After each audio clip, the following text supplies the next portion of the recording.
Okay, in the last class we started talking about congruent polygons. And we said that in order to prove that two polygons are congruent, we had to show that all of the corresponding sides and angles were congruent, which meant if we were proving two triangles were congruent, first we had to match them up, and then we had to prove that all the corresponding sides and all the corresponding angles are congruent.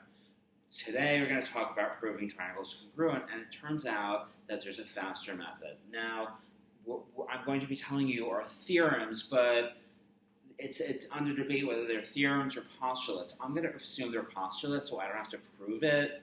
So, the first one is called where's my pen? So let's see, this is called proving triangles congruent. Proving triangles congruent. Can you see that up there? Perfect. The first thing is called side angle side. Once again, it's either a postulate or a theorem. We're not proving it. Here's the idea. It's also known as SAS. It goes like this. You're going to be given two triangles. If you can show that two sides and the included angle are congruent, then you've proved. So if you can show that two sides of the triangle are congruent and the included angle, the angle between these two sides are congruent, then we can say that these triangles are congruent. That's known as side angle side. Okay. The next theorem we're going to use, and so you might say, well, what about the other sides? No, this is the great thing. Once again, if you can show the two sides and the included angle of the corresponding sides are congruent, the triangles are congruent. We're going to see in a couple of days that the next thing you can say is all the other things are congruent. Okay, is that the only way? Nope. The next method is called angle side angle.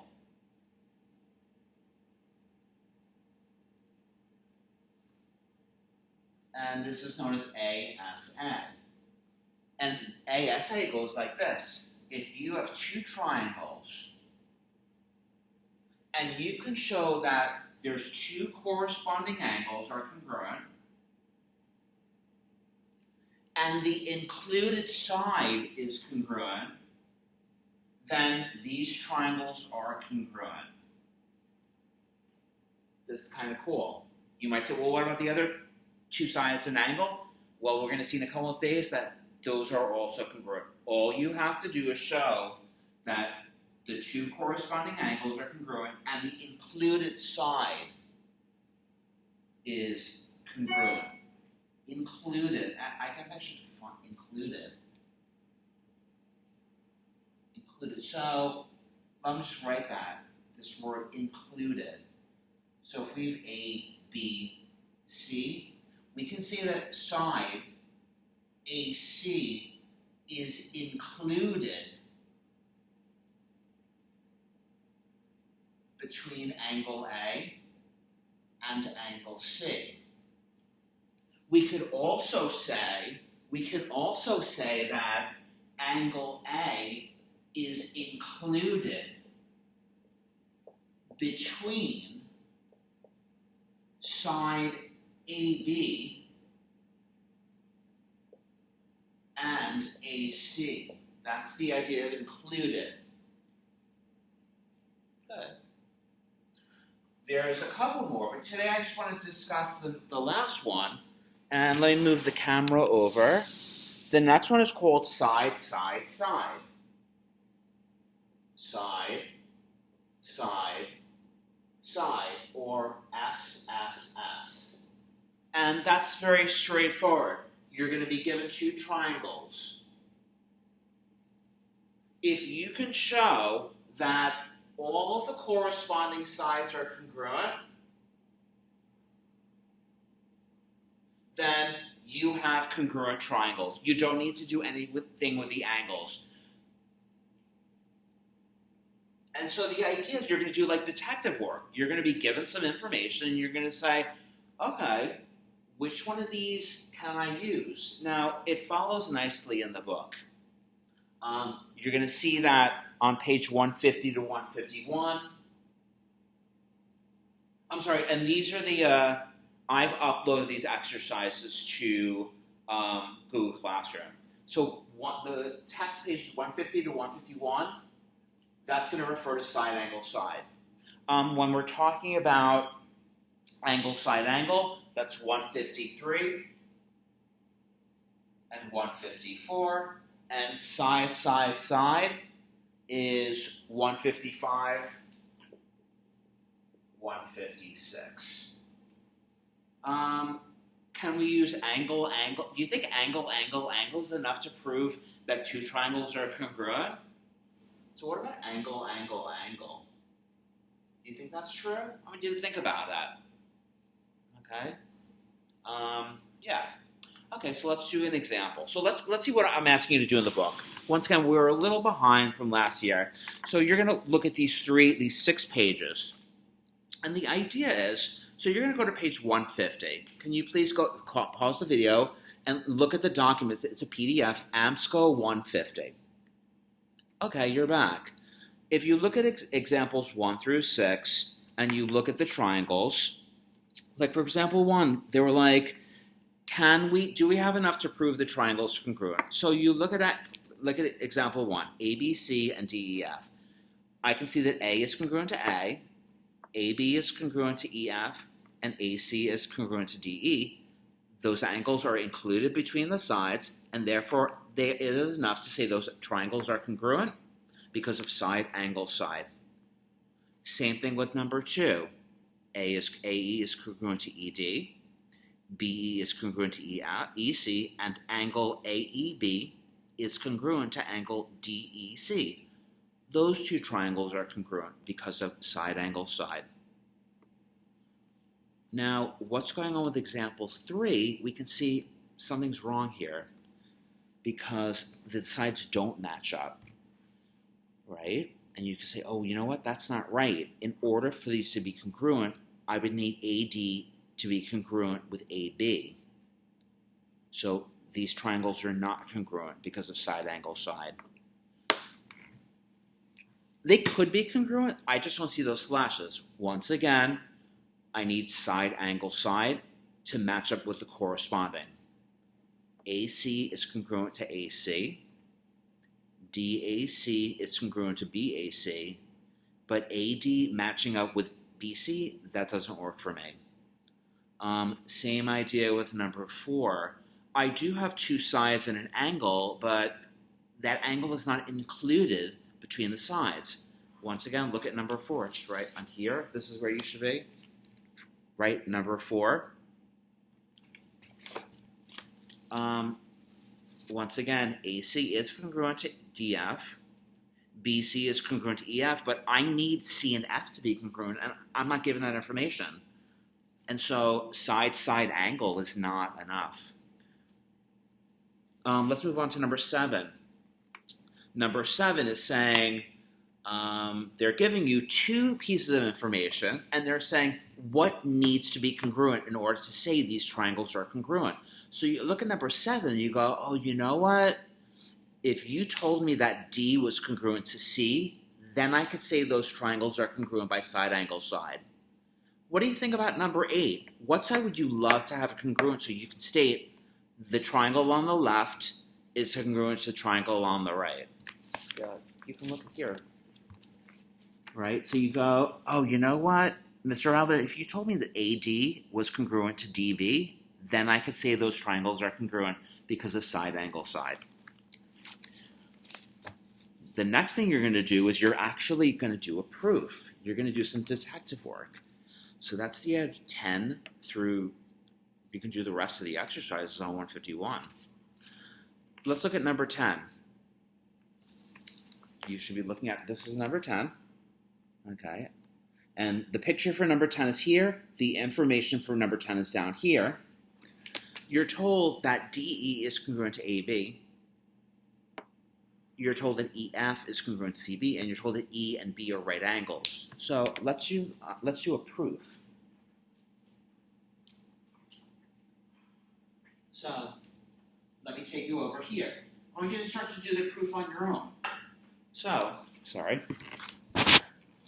Let's see what we need to do. Oh, that was heading for my math class. So let's make a proof. So you're going to have the picture on the paper. And the idea is, so we're going to have a statement, reason. So the first statement is DE is congruent to AB.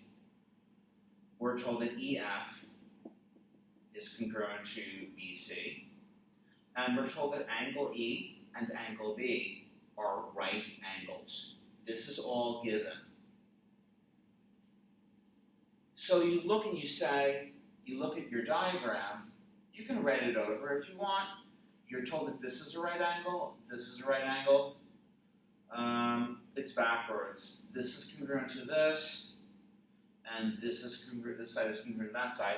The question is, are they congruent? Well, you need congruency statements. So you have the side is congruent to the side is congruent to the side, but I don't have the angle. You say, oh, well, they're both right angles. What does that mean? You go, oh, angle E is congruent to angle B. Why?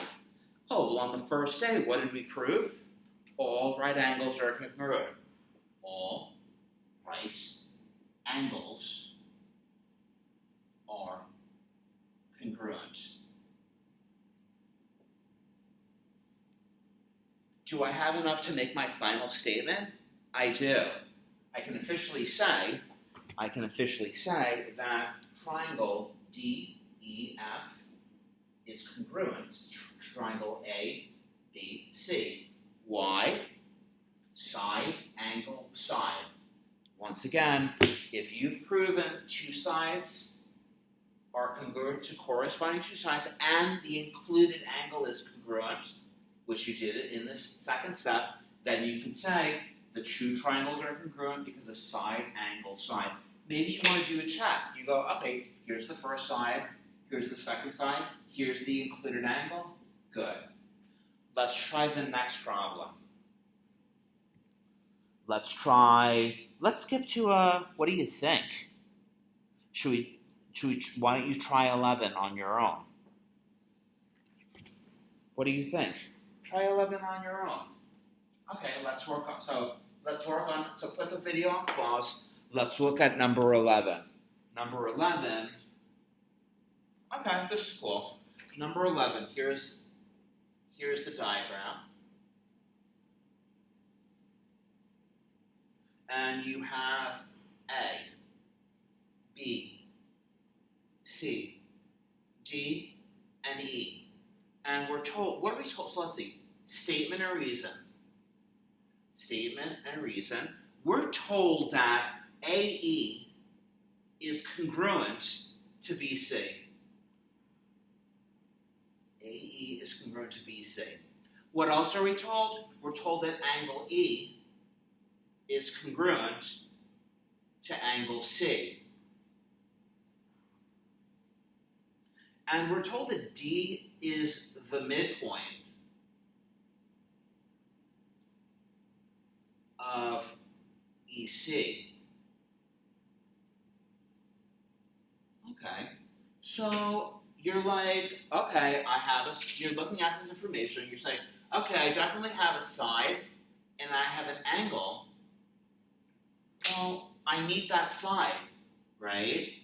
Can we say that they're congruent? You say, yes, ED is congruent to CD. Why? How are we able to say that? What's the reason? Answer. Can you see? Answer. Oh, so I'm sorry. This was given. How come we're able to make this claim? Answer. Definition of midpoint.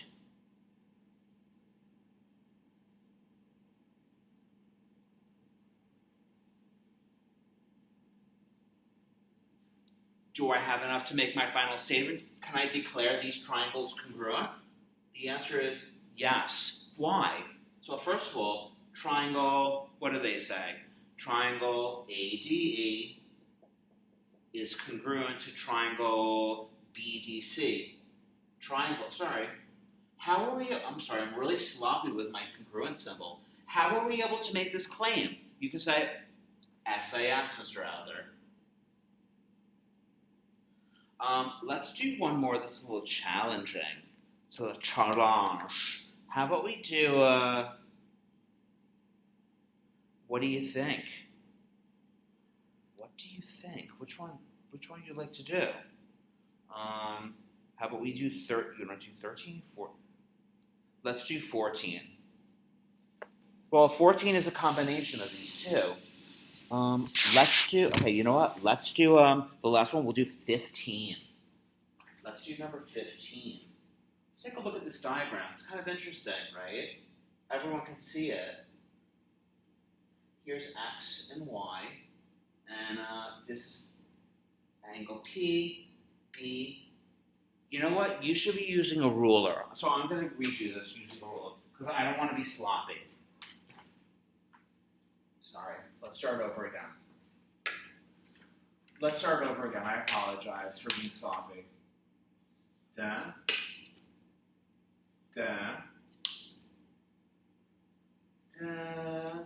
Right? And then it looks something like this. Right? Once again, take it, once again, I'm not an artist, I'm just a math teacher, but you know what? I can't be sloppy. Here's X, here's Y. Angle X and angle Y. This is point P. This is B. What's going on? This is A and C. And this is point D. What are we given? This is the hypothesis. If all of this is true, through a series of manipulations and arguments, arrive at the conclusion that these triangles are congruent. So, first of all, let's get to it. What are we told? I want you to think about this. Write down what we're told.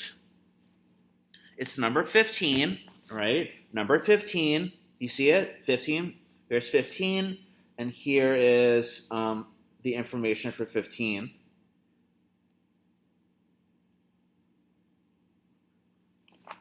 And we're told that AP is congruent to CP. Okay, I'm going to write that in. AP is congruent to CP. We are also told that angle X is congruent to angle Y. And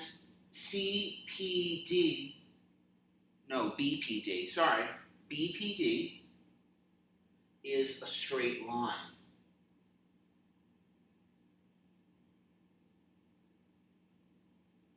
And they want us to prove those two triangles are congruent. Well, it doesn't look like I have any information. I only have one side. What am I going to do here?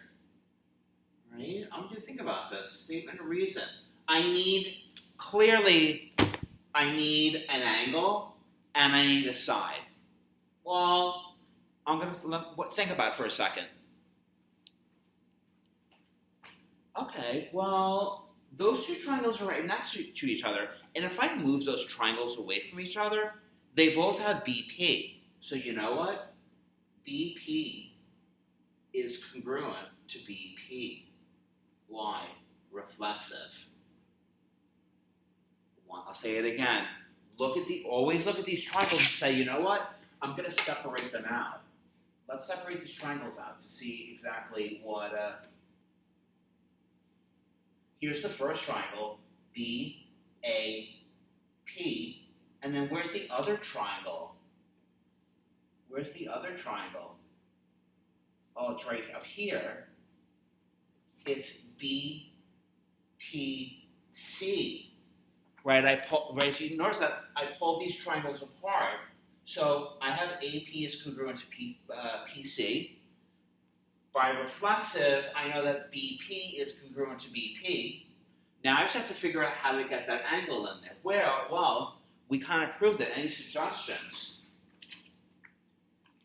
Well, the first thing I'm going to do the first thing I'm going to do is I'm going to write in, because I'm lazy, I'm going to erase that P, and I'm going to do 1 and 2. And we already proved it. We proved it. Let me turn my computer off, sorry. We're done. Angle 1 is congruent to angle 2. If two angles are supplements to congruent angles,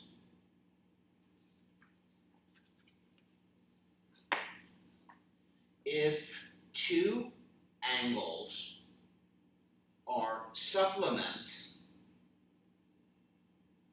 to congruent angles,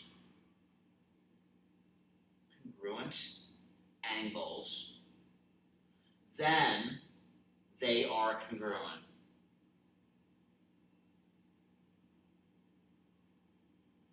We proved this. Find this in your notes where we actually proved this. So angle 1 is congruent to angle 2. Because 1 is supplementary to x. I mean, you might, if I was getting really strict with you, if I was getting really, really strict with you, I might make you say, angle 1 is supplementary to angle x, and angle 2 is supplementary to angle y. Definition of straight line. But I'm not getting strict with you because we're a little short on time. So if I was strict, I would make you do this first, and then we can say that they're true, because if two angles are supplements to congruent angles, then they are congruent. Right? Final step. Are we done? I'm running out of ink here, so we better be done. Are we finished? Yes. Triangle, let's see, triangle ABP is congruent to triangle CBP. Why? Side, angle, side. Now, what I'd like you to do is, you're going to try all these problems. There's a lot of problems. We're going to be working on this for a while. You're going to go to the other exercises. So, let me leave it there. So, you are going to do this. If you notice, once again, you'll notice that on page 153 and 154, it's the same type of, literally the same thing, except you're going to be using angle, side, angle. On page 155 and 156, it's like kind of the same exact thing, except you're using side, side, side. If you want to, so take a look at that. Please ask questions in class. Good luck.